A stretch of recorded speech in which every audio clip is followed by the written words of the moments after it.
Siapa-siapa dia pergi Sabah. Ini macam Sabah punya jalan lah. Itu saja. Kita Selangor. Kita bukan Sabah, kita Selangor. Jadi sepatutnya jalan ni bukan begini. Jalan ni, cuba tengok dulu. Cuba saya nak cakap susah, you tengok dulu keadaan jalan. Tengok macam ni. Sedangkan kat dalam ni ada lebih kurang 300 warga orang asli, ada kilang, pengusaha kebun. Ya, jadi cuba tengok macam ni jalan. Macam mana orang nak naik? Lepas tu tengok tiang elektrik tu. Satu ni dah tumbang, dua tumbang. Yang sana tu tunggu masa je tumbang. Jadi macam Datuk Seri ni dah banyak kali mengadu pada pihak ECRL, dah bawa berbincang, dah bagi tahu pada ADUN, hantar laporan pada ADUN, pada ahli majlis, tapi tak dapat jalan penyelesaian. Kalau ikutkan sebenarnya kami tak naklah benda ni diviralkan. Kita nak settle secara baik, secara rundingan. Tapi malangnya bila kita cuba secara baik, kita ni tak dipandang. Ya, cuba tengoklah keadaan jalan. Macam ni ke jalan raya ni? Macam ni ke jalan raya ni? Saya minta dengan wakil rakyat campur tangan dan bantulah masyarakat sepanjang jalan ini diguna. Tetapi tak ada apa jawapan. Kita ada peta, kita tunjuk. Ini yang jalan reserve ni sebenarnya. Kita ada dua peta di sini. Yang pertama ni peta zoning oleh MPS.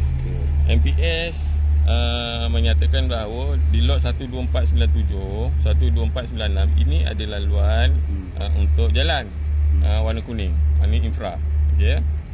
Dan di peta JUPEM yang melibatkan pejabat daerah pun, laluan ni memang dah ada. Apa yang berlaku, mereka masuk jalan sini yang tak ada ni. Kalau jalan ni kecil ni, ini jalan di dalam taman. Ini jalan di dalam taman. Okay.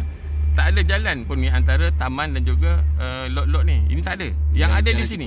Ya, ni jalan tikus. Kita boleh tolerate bila laluan tu untuk orang asli sebab dia motor kecil. Ya. Tak ada masalah. Bila Israel sudah ada lori 10 tayar, 12 tayar, jadi laluan belakang tu, laluan dengan seberang Saujana ni terlalu teruk. Itu 3 tahun. Yang sebelum tu tak ada masalah. Kita boleh tolerate walaupun itu jalan tikus. Ini jalan sebenar sebenarnya. Ini jalan sebenar.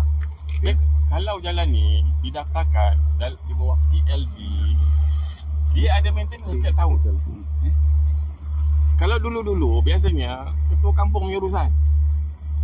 Ketua kampung punya urusan. Ketua kampung tak ada. Sini tak ada ketua kampung. Sini ada wakil rakyat. Sini cuma ada ahli majlis. Ahli majlis mungkin dia kata dia bawa jalan majlis saja. Dia kata mungkin PLG bukan dia punya. Tak boleh. Dia tak boleh kata begitu.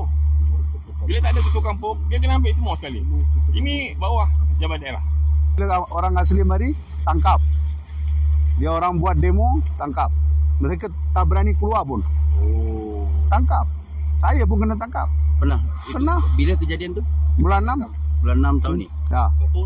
Ini kita sudah bersampaikan kepada YB secara surat lah. Ya. Kita sudah panggil, ini ada surat. Ini ada ahli majlis turun dan ahli majlis pun dah beritahu kita mesej ini dah sampaikan. Tetapi sampai sekarang tiada ada tindakan. Benda ni saya sudah hantar sampai peringkat pejabat tanah pun dah bincang dah. Tak tahu apa akan berlaku. Ini ada kampung asli itu, ada anak-anak mereka belajar sekolah di Kadriom. Walaupun mereka duduk di Hulu Selangor.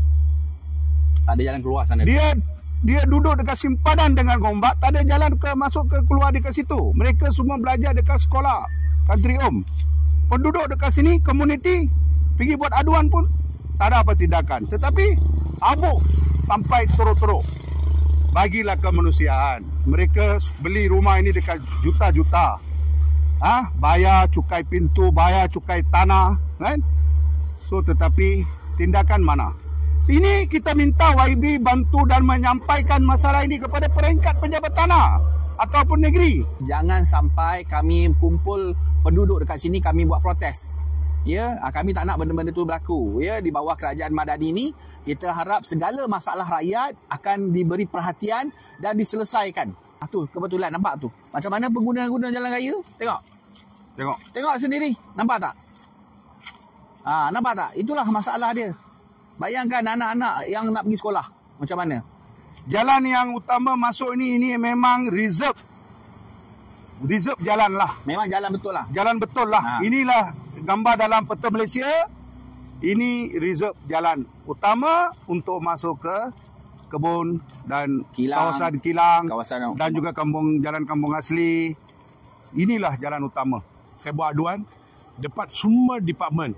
Saya ada bukti-bukti dalam saya handphone sini, saya boleh tunjuk dekat sini. Semua bukti saya minta ini jalan kena buat betul-betul. Lepas tu maintenance pun kena buat juga. KDP kena masuk buat dia maintenance. Lepas tu jalan itu kalau boleh, apa yang Datuk dengan Mr. Kamal cakap itu, memang ini tempat tak sesuai.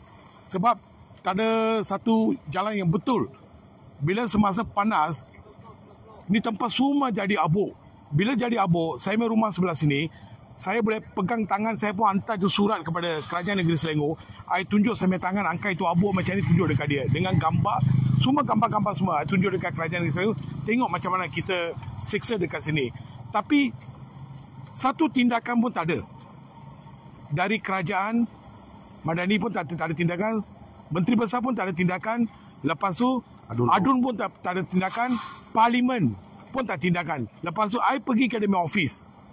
William, Parlimen, pergi dia office. Saya tanya, saya punya aduan macam mana? Dia cakap, bila you hantar? I cakap, memang saya dah hantar. Lepas tu dia buka komputer, oh ada dalam sana. Tapi tak ada tindakan. Benda ni senang saja. Kalau pandai urus. Kalau tak pandai urus, bagi apa pun tak boleh. Kita minta sangatlah adun yang bertanggungjawab turun padang, selesaikan masalah rakyat. Jangan terlalu selesa dekat kursi empuk. Ya, kita lihat sendiri keadaan dia macam mana jalan. Ini jalan utama, tak jauh pun sebenarnya kan. Ini tak sampai 100 meter pun untuk diselesaikan masalah. Tak sampai 100 meter pun. Dekat je. 100 meter lah. Lebih kurang lah, dalam 100 meter je. Kita minta jalan ni dipulihkan untuk orang kata apa, memberi manfaat kepada penduduk setempat dan selesaikan masalah yang tiada lampu ni, longkang, supaya kemudahan asas ni dapat dimanfaatkan lah.